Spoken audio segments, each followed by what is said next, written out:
is stable after giving those medication, because ACE inhibitor and ARB group actually can affect the kidney and the potassium. So we need to follow up that, and also beta blocker.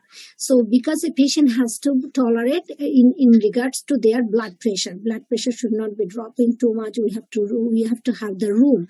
So first two medication is ACE inhibitor or ARB. One of the from that category, and another is beta blocker. I'll go over the medication, what are the medication includes on that group. So any ACE inhibitor and ARB and beta blocker. So two medication, very first visit. And then we check the creatinine and potassium. If potassium is less than 5 and creatinine clear is more than 30, also the same way the blood pressure is adequate. So we start, this is not just to mention the second group. So after the first visit, second patient came in, and those the medication we can add, one is if potassium and creatinine okay and the blood pressure okay, two medication is okay to start. One is that, and we switch that ACE inhibitor or ARB to ARNI, right? Like Entresto or actually I have more slide, we'll go over in detail about that. So from the ARB to we switch, means we stop the ACE inhibitor ARB and then we switch it to ARNI. Another thing that is a aldosterone antagonist, means is a spironolactone group. A spironolactone group we add. It's not that we stop the ACE inhibitor ARB. ARNI, we stop the ACE inhibitor ARB and then we switch it to ARNI. We add spironolactone. Another thing can be done, that is there is a mortality benefit also shown with the medication hydralazine nitro combination only for the African American or Black population. It didn't show any mortality benefit with the other group of population with the study. So we can add all three if it is African American, because this is not mutually exclusive. So the choice are not mutually exclusive. So we are not in order that we have to do first spironolactone, then ARNI, then it's not like that. It is, you can do all together, you can do, but usually we prefer always to check in 2 weeks the potassium and creatinine, which is more important, creatinine more than 30 of clearance and potassium less than 5. So those are the second thing we did. So first thing, and then 2 weeks after, we'll check the lab. If everything fine, blood pressure fine, we switch it to ARNI and add spironolactone. If we have room, we can give hydralazine nitro for the Black population. So that is kind of in general. Then there is a category of doing other medication that I'm not going further here. So I'll stop here. Then I have the slide to make it a separate discussion. Okay, so I just said like that ARNI group. So actually it's kind of like 2 years ago it came, the renin-angiotensin inhibitor with ACE inhibitor ARB or ARNI. So nowadays we do ARNI more than, because it shows more higher mortality benefit with the, so there is a lot of trial actually done, which is to establish the mortality benefit of Entresto. So, and that is actually level of evidence is BR, like, so it was done actually, B means level of evidence means is done with the randomized, not multiple, single randomized double-blind control trial. So we need to do, we prefer to do switch with the ACE inhibitor from the ARNI or Entresto, because some recent couple of studies done for the Entresto, that is like Paramount trial and Paradigm trial, and there was another trial, Paragon trial, for the diastolic heart failure and Entresto. And it's actually recently, like I'm not discussing diastolic, but recently, like in February of this month, it was recommended for the diastolic heart failure as well. And it shows not much mortality benefit, but in a certain population, it's actually shown the proven reduced hospitalization and questionable or very minimum mortality benefit with the patient with ejection fraction of, especially for the 40 to 55. So that is for the diastolic preserve. Maybe if I discuss the preserved ejection fraction or diastolic ejection, diastolic dysfunction, heart failure, we will discuss in detail on that point.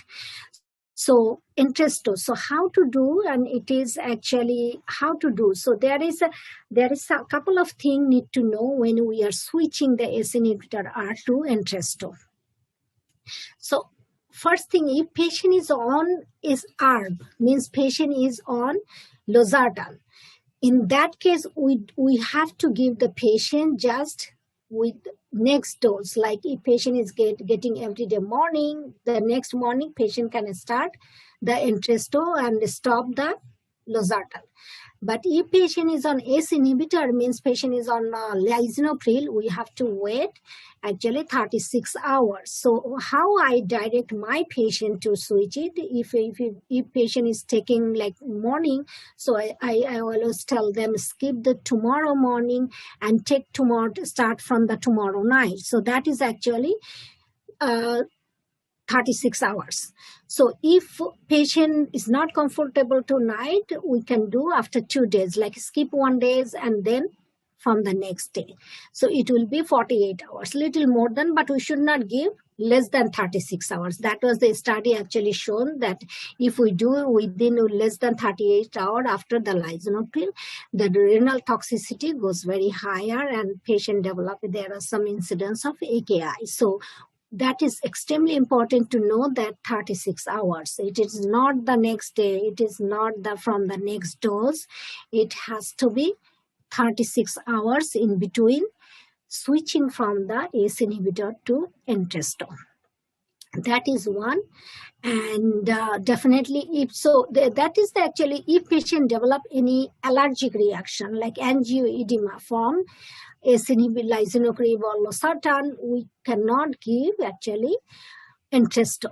So that is contraindicated. So that's why the very beginning we need to start the ACE inhibitor or ARB group. Then we switch after 2 weeks. Patient potassium okay, creatinine okay, potassium okay means less than 5, creatinine clearance more than 30, and patient don't have any allergic reaction or angioedema. In that case, we can safely switch it to Entresto. If it is a ACE inhibitor group, 36 hours. If it is a ARB group or losartan, valsartan, those medication, in that case, we can do from the next dose. Okay. All right. So what are the medication actually? On that busy slide, the medication. So I just want to separate who has the mortality benefit and how we should be. There is very recent actually updated CHF guideline kept. So we have congestive heart failure ACC guideline from 2017, and there is a recent update came actually April of this year 2021, and they kind of guided us what will be the maximum dose, how frequently we should go up with the medical therapy. As because we are talking about the management today, so I will concentrate on how to manage the medication for this patient more. So there is certain medication gives you mortality benefit as well as reduce the hospitalization. Okay, so beta blocker group, we very first slide we mentioned about the beta blocker. What are the beta blocker we can give? That is because it's a student level, I really wanted to keep it as a like initial. So carvedilol, toprol-XL, actually we call it's actually metoprolol succinate. There is two kind of metoprolol. One is metoprolol tartrate, one is succinate. Metoprolol tartrate is actually short acting, that is 12-hour dose, twice daily. And metoprolol succinate is the long extended release, and that is a single dose. So it is because if anybody asks if I give a metoprolol toprol, like metoprolol tartrate, what is the problem if we can give metoprolol succinate? The main is the study done for that, the big study done to see the mortality benefit for the patient for CHF. The study was done with the carvedilol, mainly carvedilol, and some of the study with the metoprolol succinate. So how about the metoprolol tartrate? Metoprolol tartrate, nobody said we cannot give for the CHA patient. The main thing, the study not been done. So we don't know. If we don't know, it's better to use what we know. It's not better. It's actually class 1 recommendation, means very first I said that it must have to know. So that green group is the metoprolol succinate.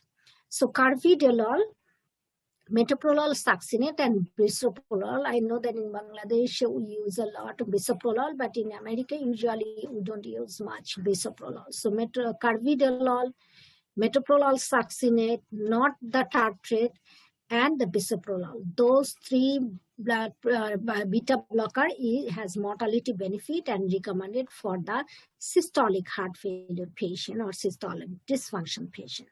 Second, ACE inhibitor ARB or Entresto. So Entresto, ARNIs, I was keep telling ARNIs, so angiotensin receptor neprilysin inhibitor.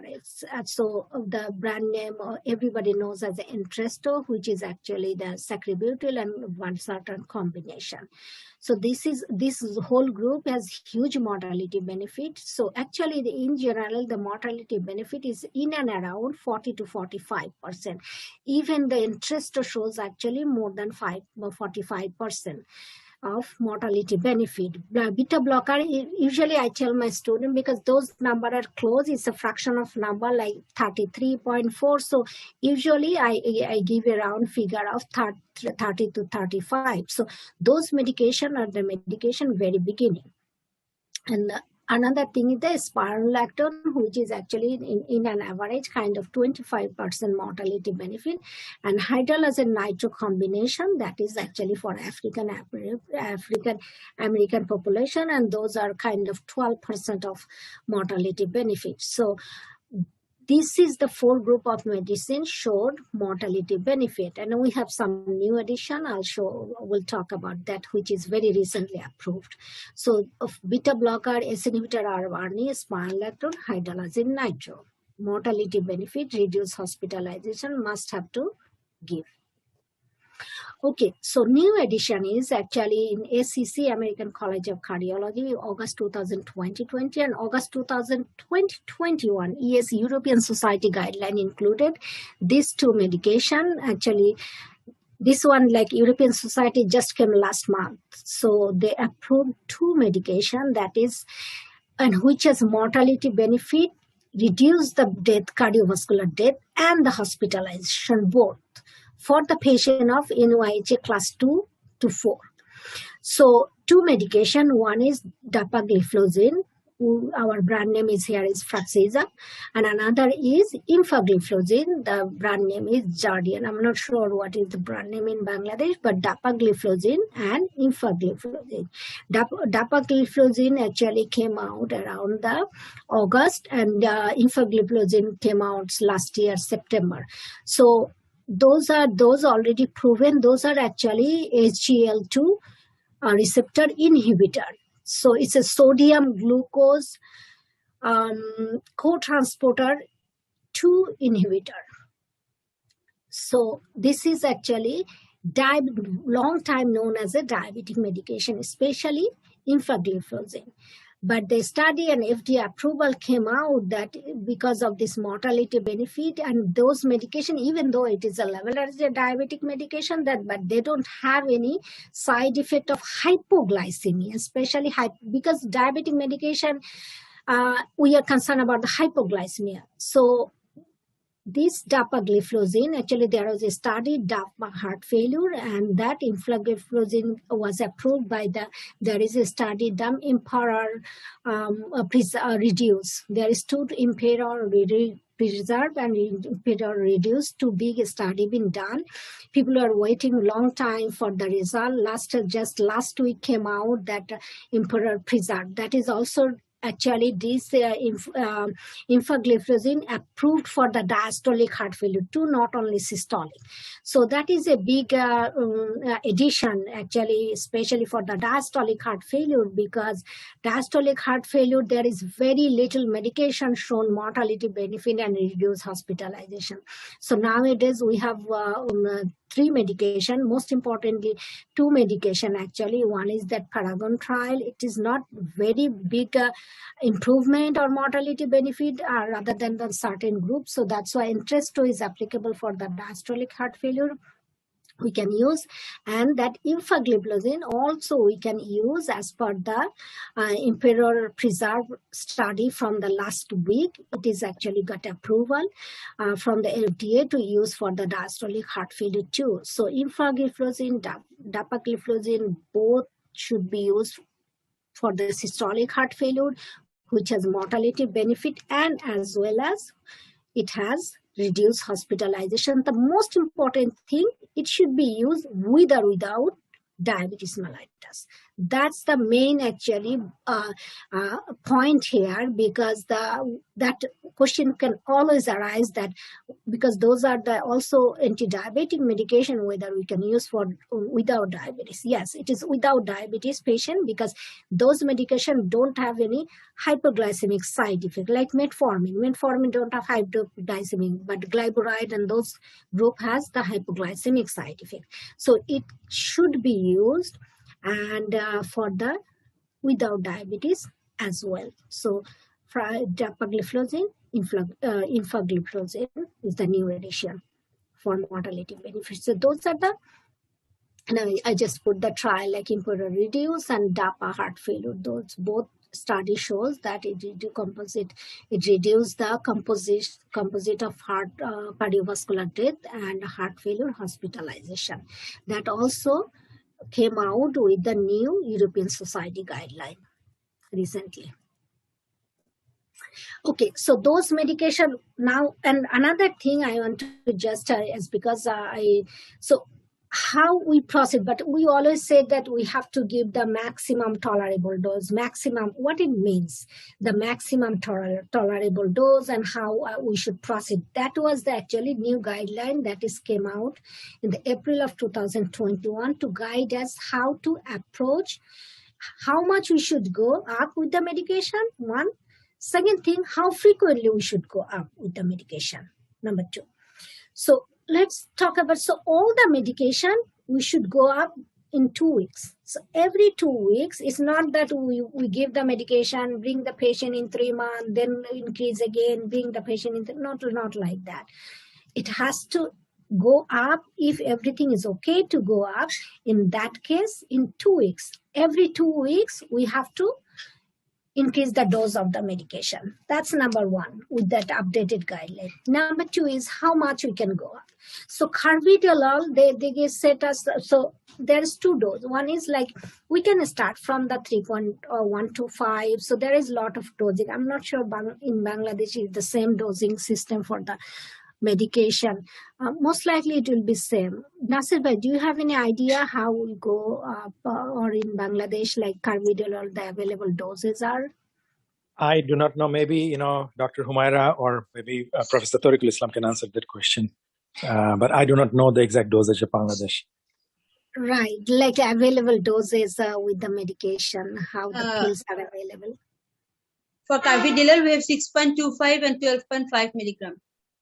Okay. Carvedilol. And bisoprolol 2.5, 5 up to 10, and metoprolol 50, 100. Okay, so that's we have pretty similar. Only maybe carvedilol we have another lower dose that is 3.1 to 5. So it's actually same. So carvedilol, how much we can go up? So carvedilol, there is a 2 group of going up. One is like up to 25, up to 50. So if patient is less than 85 milligram of weight, kg, 85 milligram, 85 kg. So if patient is less than 85 kg, the carvedilol maximum dose is 25. If patient is more than 85 kg or kg weight, in that case, we can go up to 50. That's one. Toprol. Toprol means the metoprolol succinate. We can go up to 200. So up to 200, metoprolol succinate. Bisoprolol, actually, that 10 milligram. Yes, so whatever is the available maximum dose. AC inhibitor means lisinopril can go up to 40. All of us, we know. Losartan maximum dose is 150. not 100 milligram, because single tablet available up to 100. But maximum dose, we can go up to 150 for losartan. Arni, all of us, we know that maximum available dose is that 97, and the 100, there is a very fractional number. That is the maximum. And spironolactone, we can go up to 25 to 50 as per the patient tolerable status. And hydralazine nitro combination, so carvedilol 25, 50, toprol 200, bisoprolol 10, lisinopril 40, losartan 150, and Entresto is the maximum dose. Spironolactone can go up to 50. Hydralazine nitro, for the cardiomyopathy, hydralazine maximum dose recommended is 75 milligram Q8 hour, not more than that. And the combination with the dinitrate, not the mononitrate, nitroamine isosorbate dinitrate, that is up to 20 milligram 3 times a day. There is a combination pill also available in this country. Actually, it's called Bidil. So those are available, and we have to go up with the medication every 2 weeks. That's how is the new guideline. Okay, and we talked about this already. So there is a certain medication, but also very useful for the management of the CHF. Those medication are no mortality benefit proven, but patient we need to use, and we very frequently we use for in certain condition. One is ivabradine.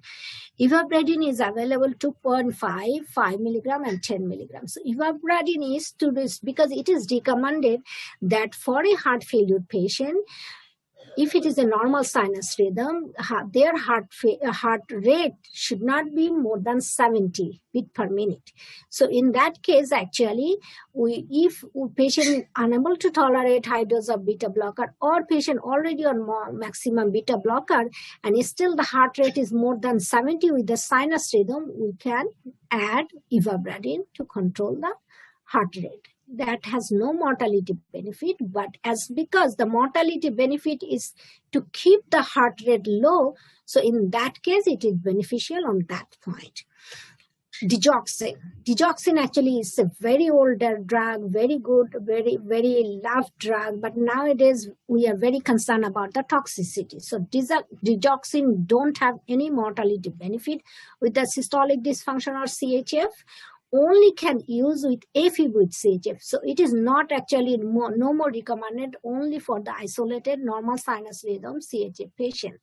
Even in 2013, actually there is a study came out, even it is a harmful, that was a very minimum increase of mortality only when digoxin was used only for the CHF without AFib. So it is not recommended anymore, digoxin only not for the heart failure.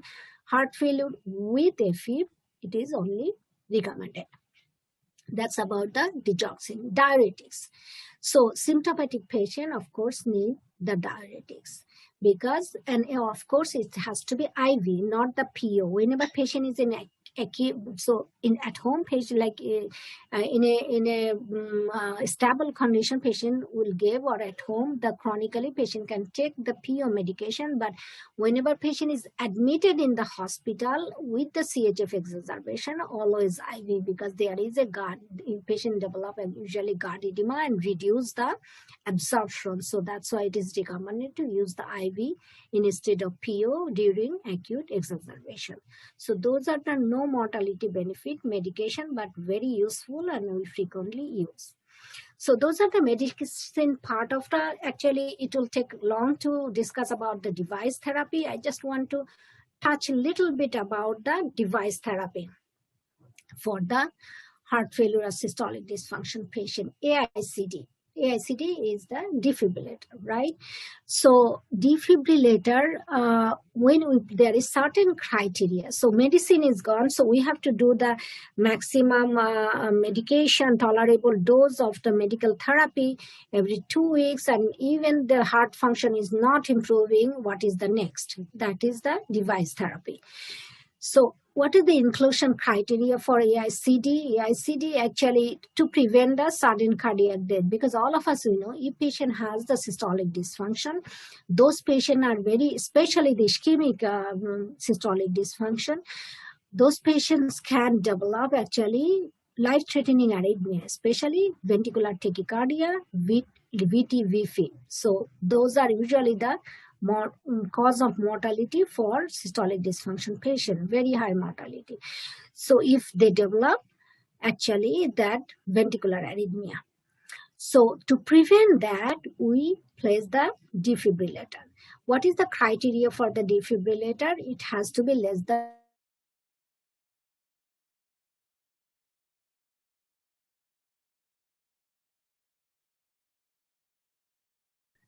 class 4, because class 4 is already end stage symptoms, like patient is very symptomatic during the rest.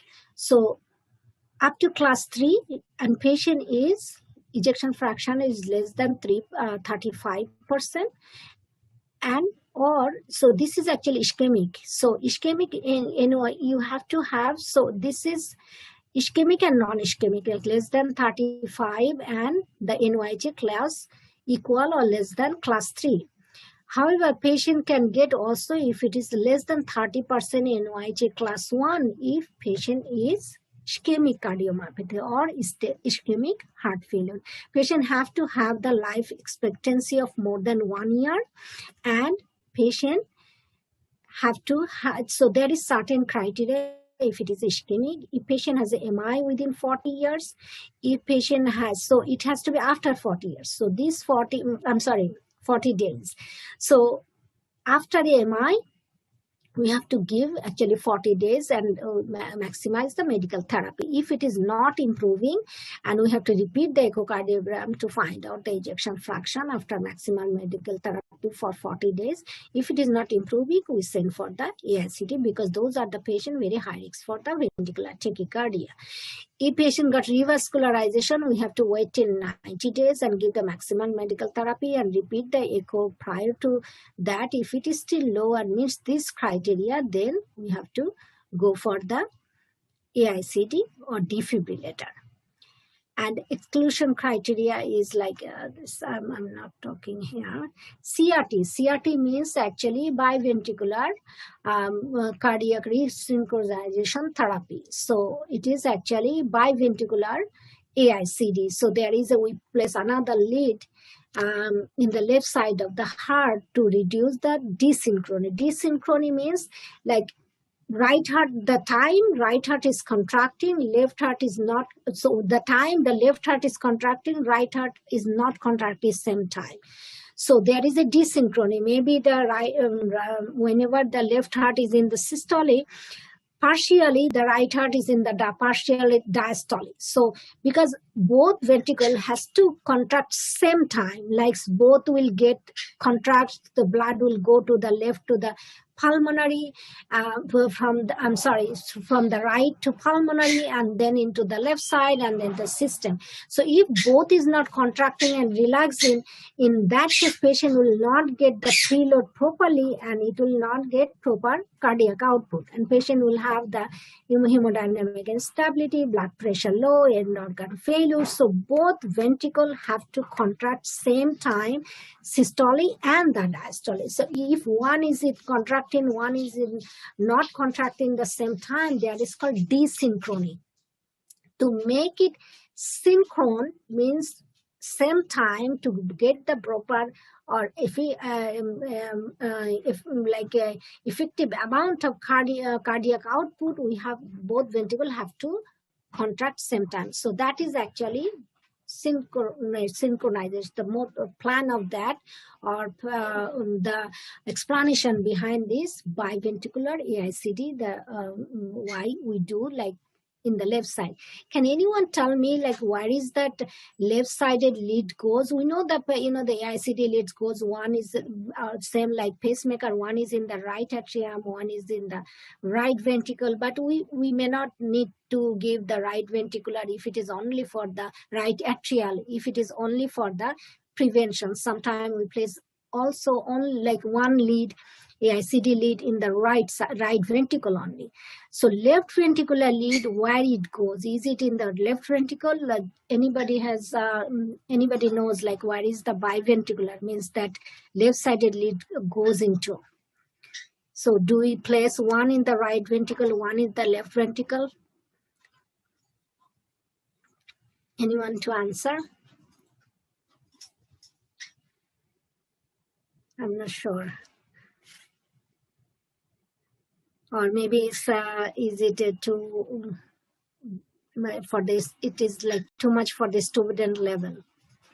Or is there any answer?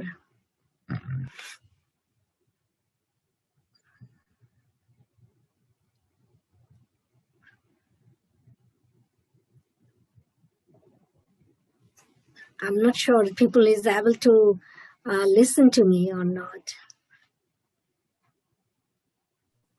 Hello. Okay. আপা আপনাকে শোনা যাচ্ছে, কোনো অসুবিধা নাই। Because it's so quiet, so I'm not sure like it's you guys are following me or not. So yeah, so অনেকেই তাদের মতামত জানাচ্ছে। আচ্ছা আচ্ছা আচ্ছা। তো ডক্টর আমি একটু ইন্টারফেয়ার করি। আমি ডক্টর ইসলাম। জি, আসলে মানে আমাদের যারা জয়েন করছে ওরা নিউ ফিফথ ইয়ার বলতে they will not appear in the final prof examination very recently because one batch they appeared because of the Covid.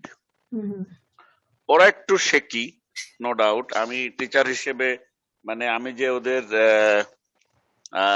কি বলবো, আমি ওদের হয়ে কথা বলছি তা না।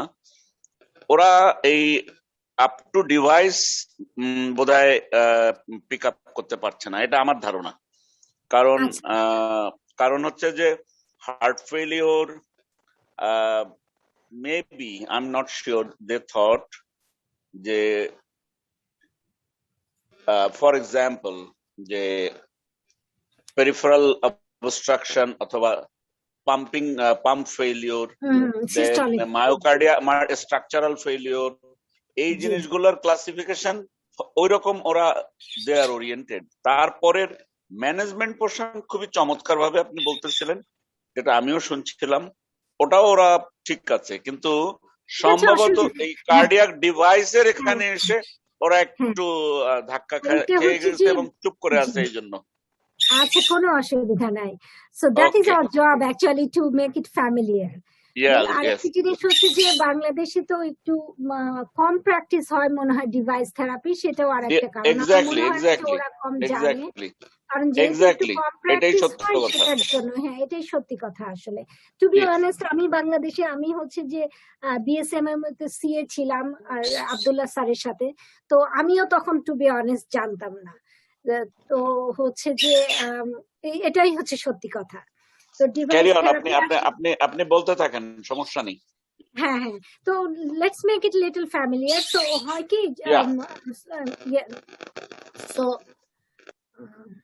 so AICD is actually same thing like pacemaker. We place subcutaneously, and with there is a defibrillation. So let me explain why how the defibrillator work, AICD.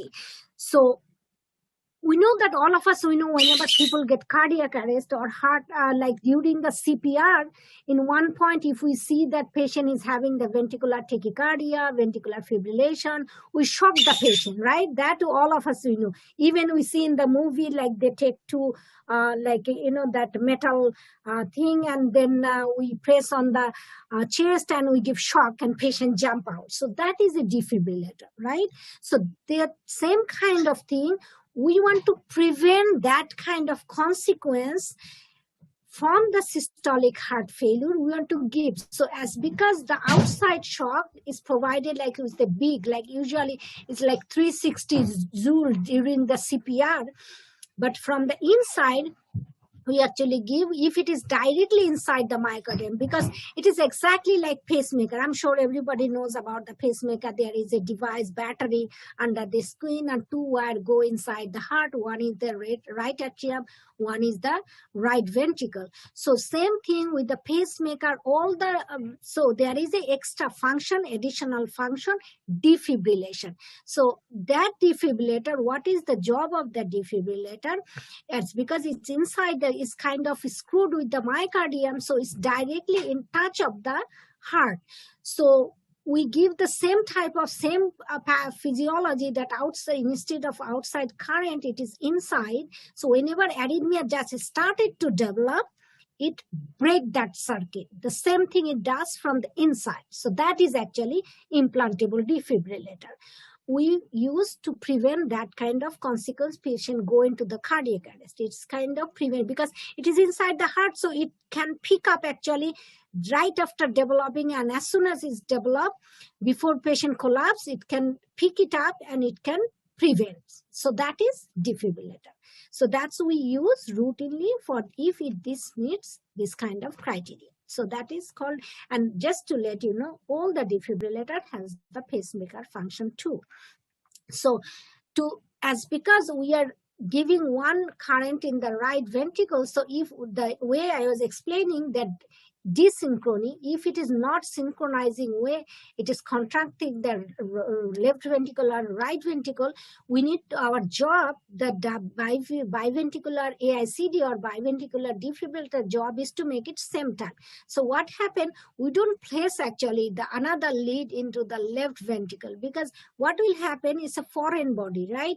So if we place another pacemaker lead or defibrillator lead inside the left ventricle, it will get embolized, right? It is a metal, so it will get little embolism, and that will go to the brain, and it will go to give you a stroke. So definitely we cannot place in the left ventricle, inside the ventricle, the way we can do in the right ventricle. Because you can ask me, so what if little plug goes into from the right ventricle? So where it will go? It will go to the lung. So, and does it make PE? No, it doesn't make PE because it's a very microemboli. It gets resolved inside the lung. So it don't actually create any problem if it even goes. But if that tiny emboli goes into the brain, that is good enough to give you big stroke. So that is the reason we don't put inside the left ventricle. What we do, all of us, we know that, you guys know even better than me, the anatomy of the heart. In the right atrium, there is three kind of drainage, right? One is inferior vena cava, one is superior vena cava, and another is coronary sinus, right? So coronary sinus is the venous drainage of the heart itself. So we put the lead for the left ventricle through the coronary sinus, and it goes in the side of this is the heart. From the coronary sinus, it goes outside of the heart, inside the venous system of the heart. So it just stays outside of the left ventricle. So one is inside the right ventricle and one is outside the left ventricle, and they make it, send the signal same time and make it contract same time. That is called resynchronization therapy to make. How we know that it is happening, that desynchrony? Because of the QRS duration. So QRS duration gives us idea about that. So we know that P, QRS, and T, right? So QRS is the beginning of the Q to middle of the T. That is the ventricular systolic. So that is the part actually we measure. That QRS gives us idea whether both ventricle, whenever it is desynchrony, it gets prolonged. And whenever it's doing same time, that happened with the bundle branch block. All of us, we know left bundle branch, right bundle branch. Because of the bundle branch block, so the signal is going all around from the one bundle to other ventricle. Or if it is the right bundle branch block, is going to left and then coming to other side. So it's taking long time to make that trip. So that is the reason QRS get wide. So if desynchrony is happening, same thing happen, the QRS get wide. So what is the indication for that desynchronization, or is called BIV-AICD? It is like biventricular. There is a 3 lead or 2 lead for 2 ventricle. So that is BIV. So how it works, the criteria is same thing, the ejection fraction have to be low, like more less than 35%. Class has to be 2 to 4, like NYHA class, like patient is little symptomatic to patient is severely symptomatic. And the last thing, mainly the QRS. So if it is a with LBBB, at least has to be more than 120, without LB has to be more than 150 millisecond. All of us, we know the normal QRS is up to 80 millisecond, right? The small boxes in the EKGs, one is 40 milliseconds, so 2 small boxes is 80 millisecond. So like the EKG strip, the red strip, so tiny, the tiniest one is 40 millisecond. So two tiny is 80 millisecond. So in that case, that is a normal QRS width. So if it is so, to make it 120, it has to be 3. 3 tiny will be, so it is very, you guys can even pick up patient need BIV-AICD or not. So 3 is that 120. So if it is more than that, tiny 3 means more than 120. And 150, same thing, another box, near to another box. So with LBBB and without LB, 2 different QRS duration. And that is the give you impression of desynchrony. And whenever we put the another lead, it's same time signal goes and they contract same time, it get QRS also that, and we follow up actually QRS, and we follow up whenever it's after 2-3 months, we do the EKG, we do the ejection echocardiogram, and we see the improvement. So from the improvement of the QRS, we know that how to adjust our biventricular AICD and whether it is working or not. So that is very interesting thing as well. Okay, so that was all about the systolic, especially the ischemic cardiomyopathy or I don't know how much time I do have. Do I have time? Yeah, you can have another 10 minutes, Lopa. And I think, probably the device thing is a little too much for the students. So if you want to focus on the medical aspect, that would be great. Okay, good. That's it. I just wanted to make it familiar a little more, that at least they learn something new. Yes, of course. And Lopapa, there are like a lot of questions on the chat box. So আমার মনে হয় আমরা যখন সময় পাবো at the end একটু ওগুলো নিয়ে একটু discussion করলে তাহলে হয়তো স্টুডেন্টরা participate করবে. There are some very good questions. So we'll talk about this. Okay. So maybe I'll do 5 more minutes about, and then I'll go to the question. Okay, so there is a big list for the dilated cardiomyopathy or non-ischemic cardiomyopathy. So just to touch very important, interesting that we see like very frequently, one is Takotsubo cardiomyopathy or stress cardiomyopathy, which is very common nowadays. We find with the COVID also. So that's how it looks like it's, that basal part contract very like apical ballooning. So whenever we do the contrast like LV Graham, Nasirbai and Mashrafi, they are doing all very frequently. So it's apical ballooning. The apical part is ballooned, and because the basal part moves very, contract very nicely, and the apical part don't actually contract. So it's called Takotsubo cardiomyopathy, and it is not a CAD. It's a very good prognosis, and treatment for that is the same cardiomyopathy medication regime. Another is peripartum cardiomyopathy. That is a very high mortality rate, and the definition of peripartum cardiomyopathy is the end of the pregnancy to the month after the delivery. So that is, if patient develop less than 45 of ejection fraction, we call it peripartum cardiomyopathy, which is also common in Bangladesh because we used to get a lot of preeclampsia patient with a high blood pressure. They are very high risk to get the peripartum cardiomyopathy. So definition is before and after 1 month of pregnancy. It is not 3 months after the pregnancy. And how we treat same thing with, but there is little, because we need to concern about the lactational part, whether if patient is lactating, lot of medication is not actually indicated, cardiomyopathy medication for the lactating mother. So it's very important to know for everyday practice. So better actually, carvedilol is not actually proven safety. So it's a kind of, we call it FDA class 3, means we don't know, maybe safe or maybe not safe. So already safety criteria safe for the lactation, peripartum cardiomyopathy, metoprolol succinate, because we need to pick the medication from the group of that cardiomyopathy medication, what are proved safe for the pregnancy, because mostly it is a postpartum, so it's baby or not inside, so we don't need to concern about the pregnancy. The main thing is the lactation, because we don't want to interrupt the lactation. We really encourage all the time breastfeeding. So for any reason, we don't want the lactation to stop because of this medication effect. So we have to use the safest medication, whatever is applicable for the mother, and not to continue the lactation. Which is carvedilol is not, it's not proven safety, but metoprolol, succinate, but toprol is already safe. Absolute contraindication, no atenolol.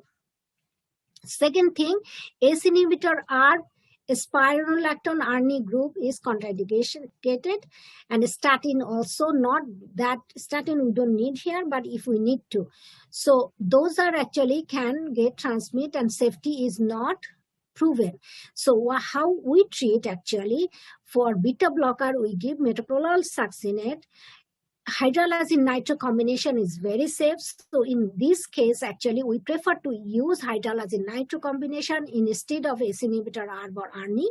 Actually, I had a patient just yesterday. So, and also for the diuretics, Lasix or furosemide is not that proven safety yet. It's not contraindicated, but hydrochlorothiazide already proved the safety parameter with the lactation. Means there is a class 1. So we cannot treat the patient with the metoprolol succinate, hydralazine nitro combination, and the hydrochlorothiazide rather than furosemide for diuresis. These 3 combination we use to treat postpartum cardiomyopathy, not the ACE inhibitor ARB or Entresto group.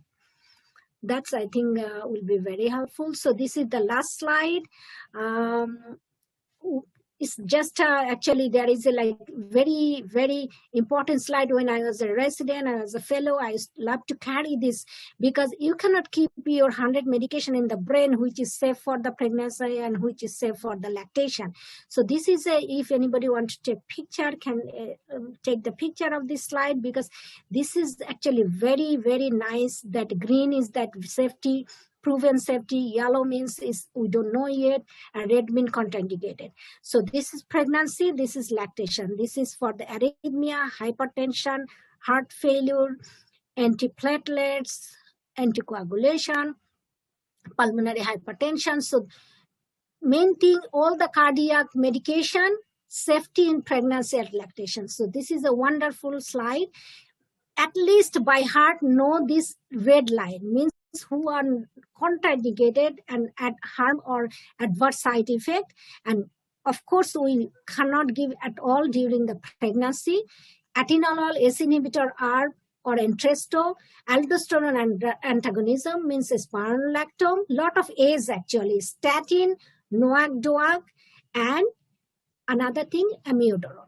So amiodarone also red mark. So amiodarone, atenolol, ACE inhibitor, ARB, aldosterone, statin, NOAC, and this is the pulmonary hypertension medication, Bosartan. So those are, at least we have to know by heart. Even by mistake, we should not be giving it to pregnant patient. And those are the same thing. Most of them are also contraindicated for the lactation period as well, except ACE inhibitor lysine group, we don't know. So it's not contraindicated, we don't know. Atenolol, same thing. So please know this chart by heart. At least keep it with you. And that's all. And question. Thank you so much, Lopa. I learned a lot. I took a snapshot of slide, but that was excellent. I mean, you know, think this was really a very good lecture. Mashrafi, can you please go ahead and ask the question from the chat box, please? And if you could ask me the question from Professor Azam, please. Sure. So, excellent lecture, Lopapa. There are a lot of questions. I may not be able to go on all of them. I'm just gonna sort of make it in a group, okay? So there are a lot of questions in the chat box that came as a part of management of acute decompensated systolic heart failure, okay? So medical student জন্য শুধু বলছি যে আমরা আজকে যেটা নিয়ে আলোচনা করলাম, this is mostly chronic stable systolic heart failure, acute decompensated systolic heart failure or cardiogenic shock. It's a little different topic. It's a different discussion material. But আমরা কয়েকটা জিনিস না হয় আমরা টাচ করি কারণ অনেক কোশ্চেন এসছে সে বিষয়ে। লোপা আপা, ফার্স্ট গ্রুপের কোশ্চেন হচ্ছে যে যখন একজন অ্যাকিউট হ্যাঁ বলো। আমি আসলে একটু দেখাতে চাচ্ছিলাম আমার আসলে সেপারেট একটা ছিল শুধু অ্যাকিউটের জন্য, মানে maybe I should show that one little bit. I'm not sure. This one was like acute decompensated heart failure. Maybe let's go with your question, so then I can decide to how much I can show. Okay, so যেমন acute systolic heart failure এর একটা question ছিল যে আপনি Lasix দিচ্ছেন, what is your target goal of Lasix? মানে কতটুকু আপনার ইউরিন আউটপুট হলে বা কি দেখে তারা মেজার করবেন যে আপনার লেসিক্স থেরাপি কাজ করছে? আচ্ছা, তো এখানে কয়েকটা ব্যাপার। একটা হচ্ছে যে ফার্স্ট বলি যে লেসিক্স ড্রিপ আর আইভি লেসিক্স, এই দুটা হচ্ছে যে একটা কন্ট্রোভার্সি যে whether we should give the intermittent Lasix pulse therapy means periodic, like every 8 hours, every 6 hours, or every 12 hour IV push, or the lasix drip itself. So that is also in Mashrafi, you know, all the time this kind of question comes whether we should use the lasix drip or IV lasix periodically. So in that case, actually, it shows that there is no difference with the lasix drip and the intermittent IV lasix therapy. It's already 2015 already came out a study that there is no difference with the patient symptom with the drip and that intermittent IV push. Rather, the drip group actually develop AKI and hemodynamic instability, especially the hemodynamic instability. So there is no difference. So nowadays, even in the CCU, like acute active heart failure patient, we usually use like intermittent IV push. We check the blood pressure and whatever is safe, we decide the dose. So that is number one regarding the drip and IV push. So how much you give? So it depends on, there is no concrete actually. We usually see that creatinine and urine, very little urine output, and also the creatinine, if it is like that. That was my slide actually to talk about that question. So there is no concrete that how much dose you should be. If you feel like patient is very fluid overloaded, not making the urine at all, and patient is +3 or +4 edema, we start with the 80 TID, usually 80 TID. Very rarely we go 120. Most of the time it's 80 TID. And then we go gradually. So everyday follow-up, there is a couple of things need to follow up after starting. One is the urine output. You have to have the negative balance until, so couple of parameter that how long when you stop and you switch from the IV to lasix. One is your pro-BNP. Your pro-BNP is not diagnostic, but it is an excellent marker to follow up the fluid overload, whether or treatment response. So we call it like your pro-BNP should come out less than 40%. That is actually one of the criteria that your 40% pro-BNP come down. I'm repeating again, it is not a diagnostic parameter. It is to follow the pro-BNP is good to see the treatment response and the improvement only. So your proBNP has to come down, a renal function improving, and patient is not developing any alkalosis. So you have to measure every day by carb, because if patient is developing alkalosis from the lysis, that means most likely patient is getting contraction alkalosis. So renal function has to improve, and whenever it comes to baseline, proBNP is going down less than 40%, and also your chest X-ray has to improve the congestion as well as clinical improvement. So if you see that before developing AKI again back from the severe dehydration, you have to cut down. So that is the main thing. You see no alkalosis, you see the renal function improving. As soon as you see that your BUN, especially the BUN more means it's actually going to the dehydration side. So BUN started growing or patient developing alkalosis, you stop your Lasix or cut back. Not stop means stop IV, switch it to PO, or you cut back. If patient is in the 80 TID, you go back to maybe 40 BID, and next day you gradually cut it back before increasing the BUN, especially because that is the pre-renal part. Yeah, that's how we maintain. So Lopa and Hafiz here, maybe it is a good time to explain to the students why they should learn about the mechanism of action of furosemide and also the bumetanide and the concept of sequential blockade, because sometimes you use that, right? Yes. Oh, Right. Assalamu alaikum, Hafiz bhai. Kemun achen?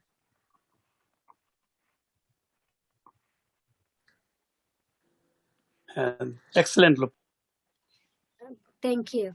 So sometimes we do the metolazine or Bumax.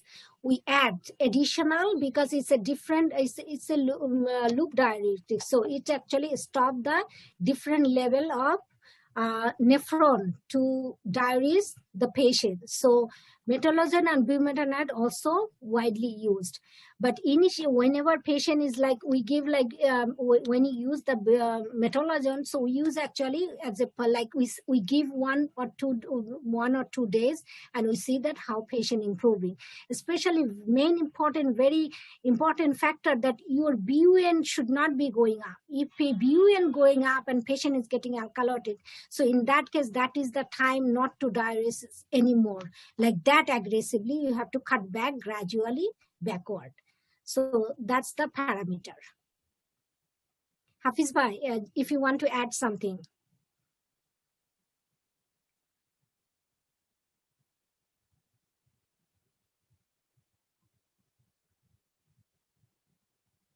Okay. Mashafi, tumi add korte chao kichu?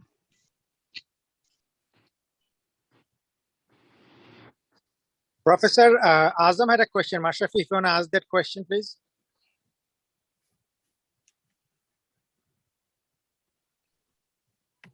না sir, thank you. আসলে question না, যেটা আমি তারিকুল স্যারকে invite করবো, because এখানে most of the student শুধু MBBS লেভেলে মনে হচ্ছে কি স্যারের কথা যেটা বুঝলাম, very few are post graduate career background students. This level almost covered for post graduate students. আমার মনে হচ্ছে স্যারদের লেভেল থেকে ওই এক্সপেকটেশনটা কি, তারা পরীক্ষায় কি ধরনের স্টুডেন্টদের রেসপন্স পাচ্ছে, সেইভাবে ডিসকাস করলে ওদের জন্য ভালো হবে মনে হচ্ছে আর কি। আমি একটু সূত্রপাত করি, তাহলে বোধহয় ভালো হয়। হ্যাঁ, আমি চাচ্ছি আপনি একটু ইনিশিয়েটিভ করলে আমরা ওইভাবে আলোচনাটা করব। Thank you. ট্রুলি বাংলাদেশে আমরা এমবিবিএস এ কার্ডিওলজি, ঢাকা মেডিকেল কলেজে অবশ্যই কার্ডিওলজিস্ট যারা, তারা কার্ডিওলজি চ্যাপ্টার পড়ান, আমরাও পড়াই, মানে ইন্টারনাল মেডিসিন থেকেও পড়াই। আমরা একটা জায়গায় পর্যন্ত যে থেমে যাই কারণে যে as you know, you have passed from Dhaka medical college or Bangladesh curriculum. একটা জায়গায় এমবিবিএস লেভেলে কিন্তু এরপরে আর মানে তাদেরকে দেওয়া হয় না। তার তো ডেফিনেটলি কারণও আছে, কারণ অবশ্যই আজম যেটা বললেন, এটার অনেকটা পার্ট অবশ্যই আন্ডার গ্রাজুয়েটের জানা খুবই জরুরি, এবং ওরা ওটা জানবেই, না জেনে পরীক্ষা পাস করতে পারবে না। আর মুনিরা পরের দিকে এসে the part she covered, which is absolutely postgraduate level, এবং যারা especially those who are in cardiology, বিশেষ করে ডিভাইসের ইউজ, এটা undergraduate ডিভাইসের use very very unlikely it will be asked in examination, rather এটা পড়ানো হয় না বা এটা অ্যাভয়েডই করানো হয়, বিকজ মেডিকেল ম্যানেজমেন্ট একটা জায়গা পর্যন্ত এমবিবিএস লেভেলে আমরা পড়াই, যেটা মানে মেজরিটি পার্ট উনি ওনার ফার্স্ট ইয়েতে পুরা মেডিকেশন গুলো স্টেপ বাই স্টেপ চমৎকার করে বর্ণনা করেছেন। This is how and why I interfered at this point, যদিও আমি মাঝখানে একবার বলেছি, তারপরেও আমার কাছে মনে হয়েছে যে উনি ওনার যে প্রিপারেশন নিয়ে বলেছেন আমাদের student they nobody I felt যে কেউ বোর ফিল করে they left the session, no, সবাই আছে এবং ওরা যদি না বুঝতে পেরেও থাকে definitely we will try to make them understand. This is number one. Number two, regarding the medical management, tarpore peripartum cardiomyopathy as a whole, what she delivered, this is wonderful. Ebong eta ami mone kori je lot of questions they have put. I think if you can answer that, if not all, দেখতে পাচ্ছি খুব সুন্দর সুন্দর question এখানে, if not all, Munira, if not all, at least few interesting one, I think it will be helpful for them, and obviously আমাদের জন্য easy হবে যখন ওদের এগুলো আরো ক্লাসে পড়ানো হবে, ওরা যেহেতু এখানে একটা প্রাইমিং হয়ে থাকলো, সো এই আপনার এই জায়গাটা বিশেষ করে মেডিকেল ম্যানেজমেন্টে কয়েকটা ভালো ভালো কোশ্চেন আছে, আপনি যদি ওইগুলা একটু বলেন আমার মনে আজকের এই প্রোগ্রামের সাকসেসটা সেখান থেকেই বেরিয়ে আসবে। আমি একটু কুইকলি কয়েকটা কোশ্চেনের আনসার, এক্স্যাক্টলি খুব সুন্দর সুন্দর কোশ্চেন এসেছে। why beta blocker not used in acute LVF? So that's one of the excellent question, and it's a for big time it's a controversy what we should do. Even 10 years ago it was like with acute heart failure we should not be using beta blocker. So I just want to clear a couple of points about the using beta blocker during decompensated heart failure. So the guideline has been changed, new recommendation of so couple of situation we continue the beta blocker. If patient is on beta blocker from home, whatever is the reason in the past, maybe the heart failure, maybe the high blood pressure, if patient on beta blocker during the hospital admission with decompensated heart failure, you need to continue beta blocker, same dose, same dose. If patient is hemodynamically not stable, you cut down the dose to make it half. If patient is in shock, definitely you have to hold it. That's how it's really clearly written on the guideline. So first thing, you continue. Second thing, if blood pressure is fluctuating a little bit borderline, you make it half. Or third thing, if it is patient not tolerating at all, so there is no indication of discontinuing beta blocker during acute exacerbation. You see the ACC guideline is published already. Number one. Number two, new acute decompensated heart failure, when do you give beta blocker? That is the part is still there. Actually, that is the point, like we kind of mix a lot of time. Patient on beta blocker came and patient never was on beta blocker, first time came with the heart failure. Yes, that is the actually clearly written. In that point, you have to wait till patient is euvolumic. So clinically, patient is clinically euvolumic, then we have to start the beta blocker. Only one case we start the beta blocker, even it is a new onset, even it is a first time patient was never on beta blocker. Still from the beginning we give beta blocker if that heart failure is driven by tachycardia. Means very rapid AFib is producing the heart failure. That is the point we have to give beta blocker. Other than any acute decompensated heart failure, never on beta blocker, we wait till patient is compensated. And why it happened? Because patient is first time systolic heart failure. Patient is beta blocker is to slow your, that inotropic effect and give the heart to improve from the fluid overload. So we have to give first Lasix, take off some fluid and reduce the after preload, especially the preload. If preload goes down, so there is a very nice diagram, maybe if I have time. So the acute heart failure, actually the preload is very high, means patient is very dilated RV, and that RV pushes the LV and makes the weak LV also less room for the preload, and that's why they cannot make the afterload. So if you give Lasix, your preload in the IVC will go down. Your dilated, because right chamber get more dilated than the left chamber. The reason is right chamber is very thin, right? It's kind of paper, 2 to 3 millimeter of the thickness. So right ventricle get more ballooning than the left with the acute decompensation. So if we take off the fluid from the IVCs or from the venous system with the diuretics, the RV goes down and LV gets more room to expand and get the preload or diastolic filling and to make you systolic output. So that is the purpose of there. We don't want to make it even slow, because we know that if patient is never on beta blocker, we don't want that this tachycardia, it's compensatory to make the heart, cardiac output is systolic volume into the heart rate and multiply by heart rate. So if we go down with the heart rate too much, our cardiac output will go down.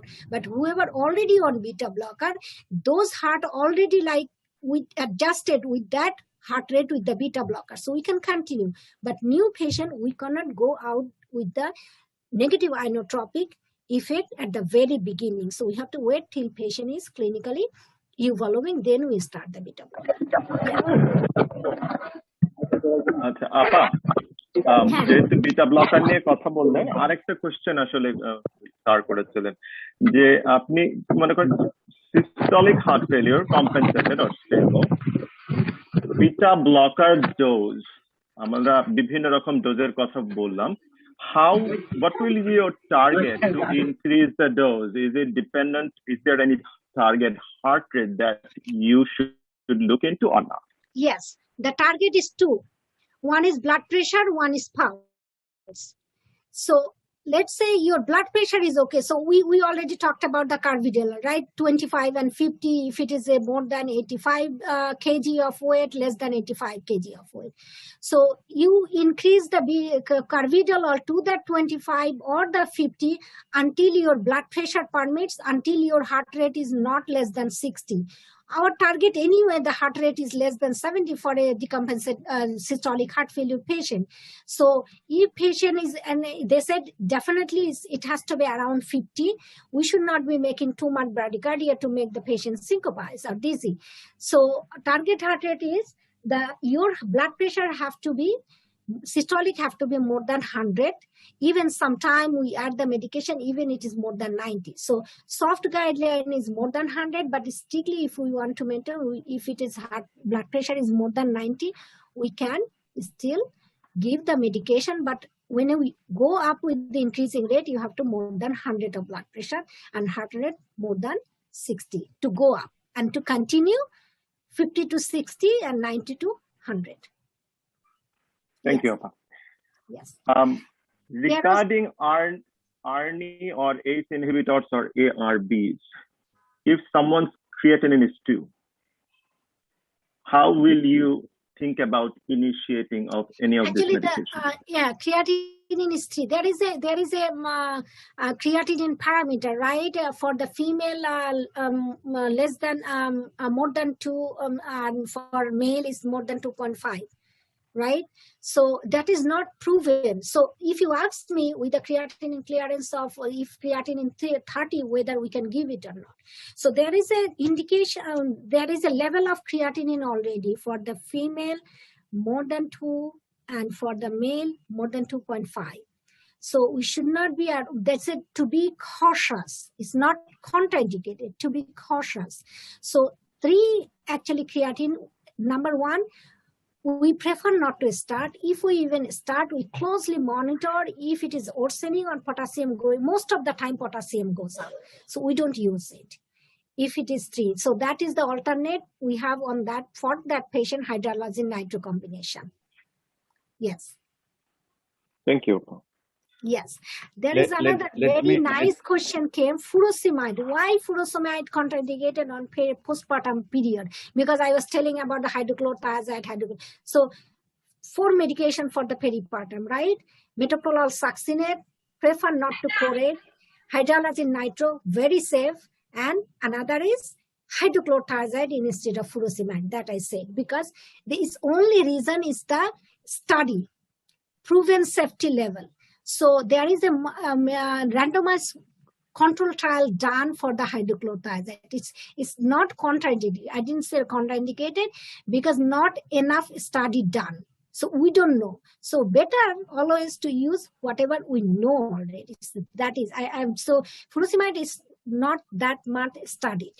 That is it. That's why we prefer not to use, not contraindication. But hydrochlorothiazide, because we have alternate already proven safety, that's why we prefer to use hydrochlorothiazide. Yes. So that was a very nice question. But Lopa, it is important to point out that hydrochlorothiazide is a weak diuretic. So when there is a need to have a powerful diuretic, then we should not shy away from furosemide. Yeah, that's very true. Yeah, thank you, Hafiz Bhai. Of course, if you need more and patient is full-blown fluid overload, you don't have any choice, right? Because the thing is, we want to continue the lactation, but definitely we have to save the mother first. That is also very true. Yeah, thank you, Hafiz Bhai. Yeah, so it's not contraindicated. Dr. Munira, may I ask one question regarding? Sure. No, on behalf of our student, I think they are not in a position to ask too many questions, but already they have put many 27 questions in the chat box. One issue, you were talking about the creatinine level. Should it be creatinine level or the EGFR? EGFR. So which one they will choose? Rather, because sometimes creatinine level can misguide, but EGFR is the right one. Yes, GFR is the right one actually. Thank you, sir. Yes, GFR in the very first slide, from the guideline that I was showing that. Maybe I can show over there. They actually 2 things written: creatinine clearance less than 30. More than 30, and the creatinine for a male is or more than 2.5. That's how they put both together. But in practical life, creatinine clearance is the best. So keep one number, creatinine clearance more than 30. That will be the best one. Sometimes the reason they put creatinine also because we may not be able to calculate. Nowadays, it's very easy to calculate in the Google to find out the creatinine clearance. If we don't have the weight or something in the chamber, in the patient, if you don't have setup, at least you can make a assume in a health complex, no weighing machine. So in that case, maybe the creatinine level will be helpful. True. And to echo with Kazi Tariq Bhai's question, steady state GFR versus acute deterioration of GFR, there is 2 different things. So we pay more attention to the acute deterioration, and then these levels are good if it is a chronic steady state. Exactly. Yes.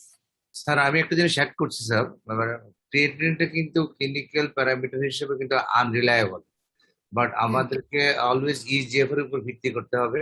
কিন্তু যেটা লোপা যেটা বললো, এখন কিন্তু smartphone আছে, easily you can check it is by online apps. এটা হচ্ছে বড় কথা হচ্ছে স্যার 2.5 এবং 2 যেটা মার্কারটা দেওয়া হয়েছে সেটা বিশেষ করে ক্রুডলি মেজার করার জন্য স্পাইরোল্যাকটোন যখন আমরা প্রেসক্রাইব করব, সেই ক্ষেত্রে আমাদেরকে crudely 2.5 in case of male, in case of female 2 হিসেবে আমাদেরকে ইউজ করতে বলা হয়েছে।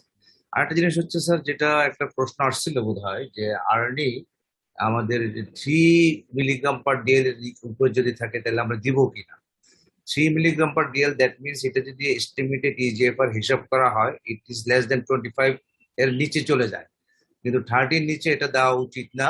এটা দেওয়া, কারণ এখন পর্যন্ত আমাদের হাতে যে এভিডেন্স গুলো আছে যে আপ টু স্টেজ 3 পর্যন্ত we can use hour drugs use করতে পারবো, কিন্তু বিটা ব্লকারের ক্ষেত্রে ডোজ অ্যাডজাস্টমেন্টের দরকার নেই, কিংবা বিশেষ করে এসি ইনহিবিটর এবং আর্নি যদি আমরা দেই সেই ক্ষেত্রে আমাদেরকে ডোজ অ্যাডজাস্ট করতে হবে, এবং এটা ড্রাগ ওয়াইজ এটা কিছু রিকমেন্ডেশন আছে, তো সেটা আমাদেরকে একটু খেয়াল রাখতে হবে।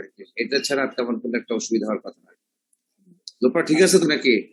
Of course, Rajam, thank you so much for your actually that yes, আজমের কথাটা কিন্তু আমি মানে সাপোর্ট করছি, কারণ এখন এই রাউন্ডের সময় দেখা যায় যে আমরা যখন বলি যে এটা ইজিএফআরটা বের করো, স্টুডেন্ট এই ডক্টররা, আমি অবশ্য আমাদের ছাত্রদের কথা বলছি না, ওরাও যখন ডক্টর হয়ে যাবে দে উইল ডু ইট, এরা বোধহয় 2 মিনিটের মধ্যে ওই রোগীর বডি ওয়েট এবং ইয়ে নিয়ে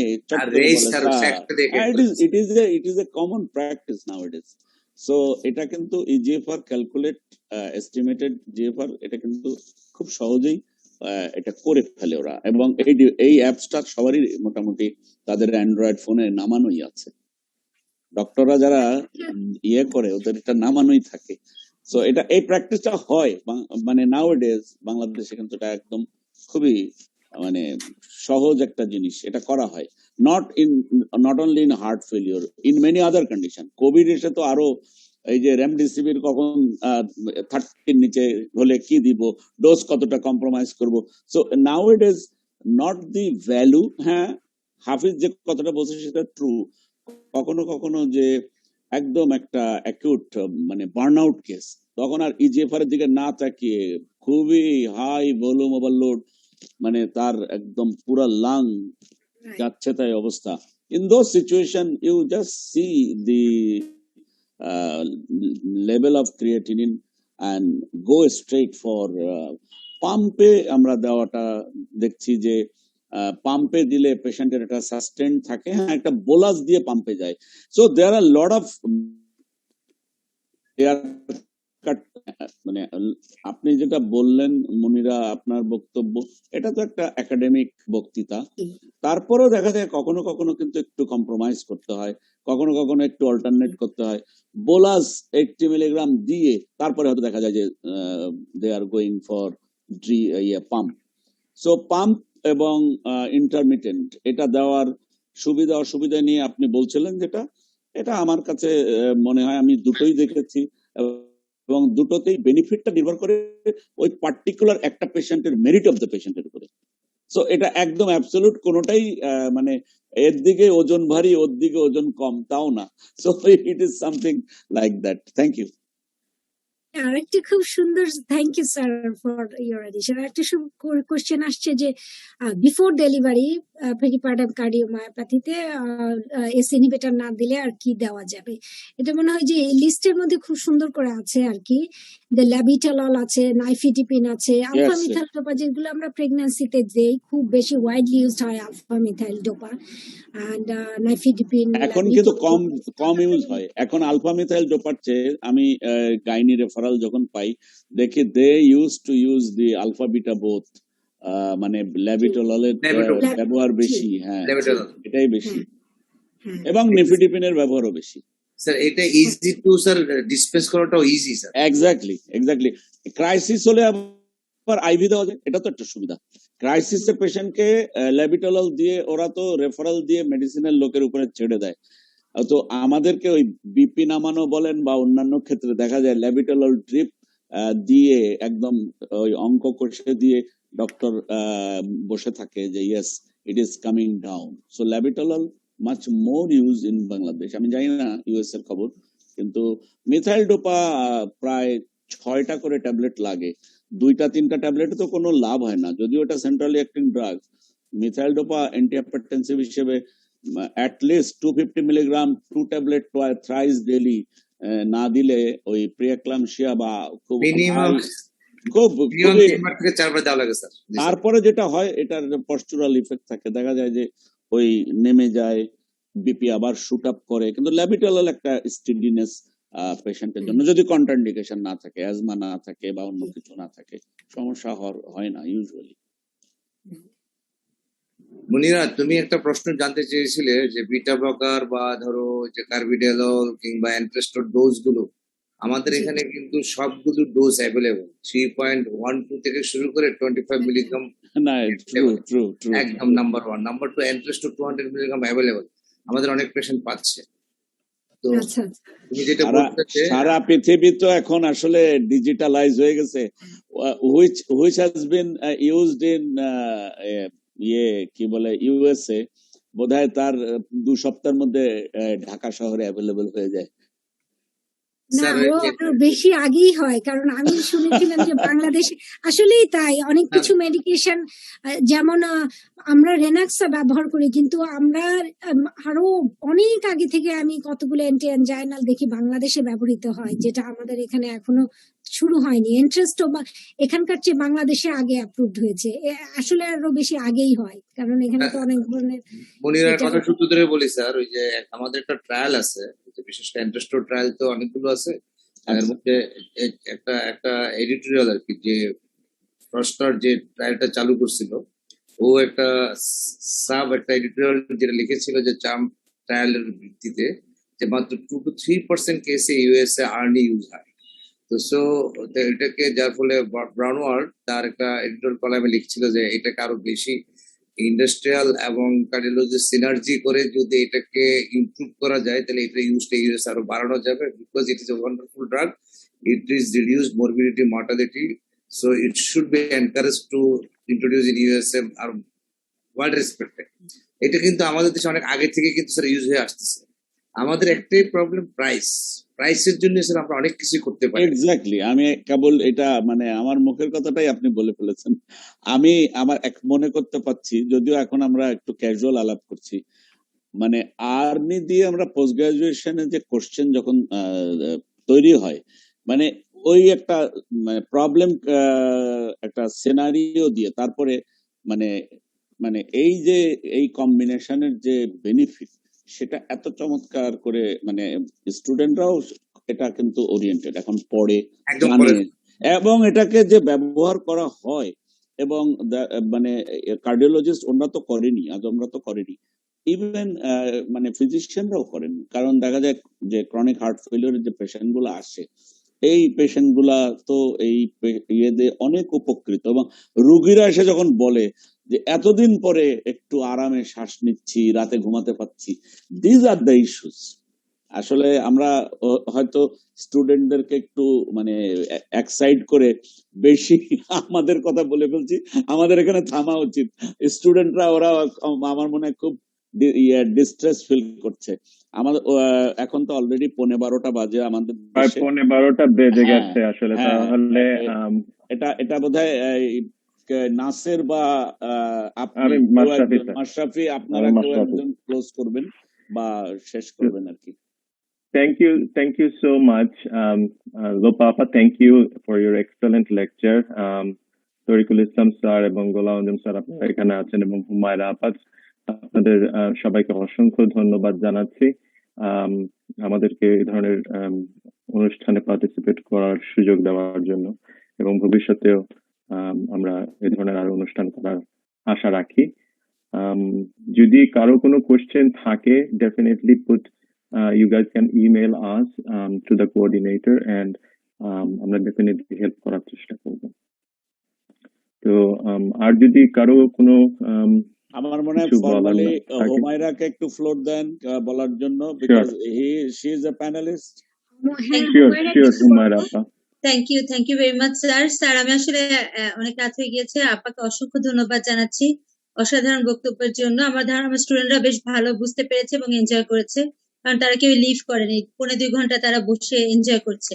থ্যাংক ইউ আপা, বিশেষ করে মেডিকেশন পোর্শনটা খুবই ভালো ছিল ওদের জন্য, আমাদের সবার জন্য। থ্যাংক ইউ আপা, thank you. Thank you. And সবাইকে বলতে চাই অসংখ্য ধন্যবাদ। স্যার আছেন তরিকুল ইসলাম স্যার, আজম ভাই অনেক ধন্যবাদ, হাফিজ ভাই জয়েন করেছেন এবং ইনপুট দিয়েছেন, মাশরাফি অনেক ধন্যবাদ, নাসির ভাই তো আমাকে ইনভাইটই করেছেন, এবং I am really grateful and honoured to be here. Thank you so much. If in future, if I need to talk about any topic in cardiology in a student level or trainee level, I'll be more than happy. Actually, the device therapy, we start from this because it's very widely used here. And that's my, actually, the student lecture. Maybe I should think about more about the Bangladeshi perspective. But I hope at least they came to know that there is something exists like that. So that's the option. অনেক patient USA থেকে device নিয়ে ICD নিয়ে বাংলাদেশে আসে, maximum তো আজম সাহেবরাই deal করেন। আমাদের কাছে যখন আসে তখন আমরা বলি ইয়েস, ওনাদের কাছে যান, এই আইসিডিতে একটা দেওয়া আছে, এটা কিভাবে কি করতে হবে, কেন এটা ইন্ট্রাকার্ডিয়াক একটা ডিভাইস। সো হয়তো ওরা এটা আজকে জানলো, এটা ওদের একটা এক্সট্রা জানা।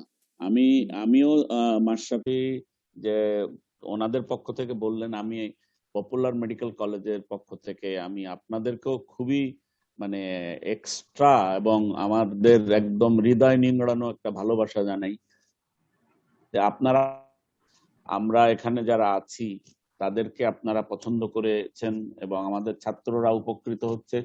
We are also very, very thankful and grateful to you.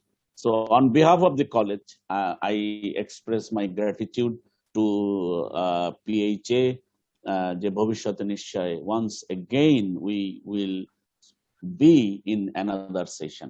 Thank you very much from our side. Thank you.